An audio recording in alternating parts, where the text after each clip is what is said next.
რუსეთმა რაც კი კარგი ჰქონდა, ჩვენი კულტურა სულ დასცა და ახალიც არაფერი შემოიტანა ენის გარდა.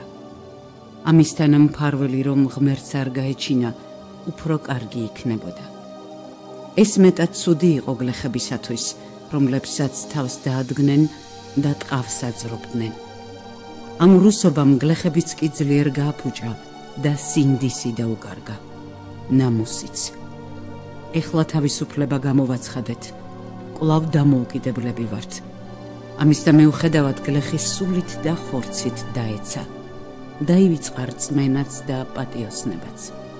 იმის მაგივრად რომ ყველანი ერთად იცავდნენ ამ მონობისგან განთავისუფლებისგან, აქ გლეხი გამხეცდა და თავის მოძმე ქართველს კლავს. საზღვარი არ არის, ადამიანი დაიღუპა, გაფუჭდა.